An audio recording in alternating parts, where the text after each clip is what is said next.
Ariel Helwani post-fight at Strikeforce Nashville with Nick Diaz. Nick, explain what happened after the Jake Shields fight. I don't know. Miller, he just kind of appeared all of a sudden out of nowhere, you know. It's just kind of, I don't know. Everybody just kind of reacted, you know. I don't know what happened. Did you know? I honestly don't know what happened. I don't know what, you know. People are like, oh, you did this or that. I'm like, I don't know. I didn't see it. That all happened real quick. So, but. You were cage side. Did someone from Strikeforce bring him in there? Because Jake was talking. I didn't see. I just all of a sudden, and it was really quick too. He didn't get 2 words in after the fight, after he won, and then all of a sudden, boom! This, just appeared out of nowhere. It's like he popped up underneath the banner that everybody was holding up behind Jake. So I'm like, it seemed like what happened. Scott Coker said at the press conference that he thought that essentially Mayhem sort of stole his moment. Is that what bugged you? It makes me really angry, you know, because I just see my partner, he really pushed this one out, and he really pulled through for us, and won that fight, He fought hard, and then this guy's gonna get up in his right now. I'm like, dude, you know what I mean? It's like my brother, so I'm, that just made me really angry. You know what I mean? This guy just went. He already went to battle. Now his job's done. So if anybody's gonna be fighting now, it's definitely not gonna be him. We're standing right there. Everybody's standing right there. But I don't know what happened. Like I said, I just I would want my partners to have my back. So I got their back. And. Do you regret anything that transpired afterwards? I don't know what happened. That's what I'm saying. So I don't know what happened. All I know is I'm in a giant grappling, people hitting me. I get a giant knot on the back of my head right now.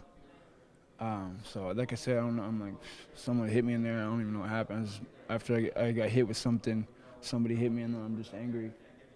And everybody's kind of fighting a little bit, I stopped. John grabbed me, and then I stopped. I'm like, all right, John, I ain't fighting as long as you don't let these people hit on me when I'm, all on the ground here, because I'm like, people are holding me and then other people are hitting me. So, but that's all I know. That's all I remember that happened. Did you get a chance to see Mayhem backstage when you guys were all there, or did you get a chance to talk to him? No, I didn't. We just I don't talk to the guy. It's whatever. Okay. And finally, just want to ask you about Jake's performance and Gilbert's performance. A great night for Cesar Gracie's camp. How proud are you of them? I'm very proud. I'm very proud of these guys. They really pulled through. Both of them. Did just what we worked on. Everything we worked on, just how we trained. It's just perfectly executed, 100%. Both of them. The Gilbert versus Aoki went just like I expected.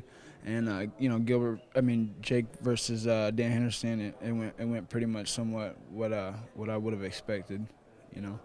I just wanted to make sure, I just wanted him to go out there and I was just trying to put it in his head not to go out there and stand up. My last couple of fights are coming up, no matter how much I try to get down low, I'm still standing up too straight. I think that's why I took a few punches in the first round of that last fight, just because simply the way I came out standing upright too straight, and you don't really settle into your stance until about the first minute or so, and unfortunately, in the first minute or so, he's got to try to recover from some punches.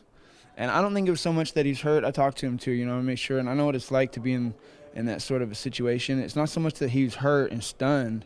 It's that, like, it's the very beginning of the fight and you get hit and you're not so sure, you can't really see. And this guy, he's a fully well-rounded fighter. He's okay to go to his back. This guy's going to, have to come in and try to finish him. It might be a better place to be at this point in time when the guy's trying to finish him than standing right up in his face. You see a lot of guys, try to pop back up on their feet because they can't survive being on the ground. Like Joe Riggs versus Diego Sanchez, and then Joe Riggs tries to jump right back up. He takes a hard shot and then he tries to jump right back up. I said, why are you going to do that? Why would you need to do that? It's obviously because you can't survive any sort of first round or any sort of any bit of the fight. He wouldn't be able to survive on the ground, like none of it. So he's popping up right away, boom, boom, and getting hit with a punch and a knee, and then that's it. But I know when I'm hit and I can't see and what's going on, I'm gonna go. I'll put a blindfold on and I'll still be able to put guard on you. So I'm probably gonna feel a little more comfortable there than standing right up on my feet trying to punch back at somebody that's already hit me real good. So, like I said, I just try to make sure that he each round that, you know, he knows what he's doing. You know, I don't got to tell him nothing. I try to point a few things out on the time for him, but for the most part, I just want to make sure that, you know, he keeps his head down and, you know, his eyes up at him, his chin down, and he just sits down a little lower. You know, and I think he did that just fine too. You know, right after, just like my last fight, I come out, I get hit a few times, and then I start standing right, and same thing. You know, we'll try to work on that so we don't have to learn the hard way each fight, pretty much. Finally, anything you want to say to the people, just because the lasting image on CBS was, you know, sort of overshadowed a bit what happened? Yeah, I just want to say, you know, I apologize. It wasn't my fault. You know, I got my boys back. You know, you're bringing me. You know, you bring me in a corner, my partner, you know. I expect the same from my corner, you know. I'm like, I just fought. Somebody better, you know, keep me from getting, cold caught with some hot one real quick, you know, from the side or whatever. So, you know, that's just what everybody reacted. I don't know. I'm not saying I'm like, you know, I wasn't headhunting out there. I was just going, and then everybody's fighting. I'm just protecting myself and my partner. So that's all I know. But I apologize. You know, it's not like we're out there, you know, trying to keep it gangster or whatever. It just happened. It all just kind of, you know, it's whatever. All right, Nick, thank you very much for the time.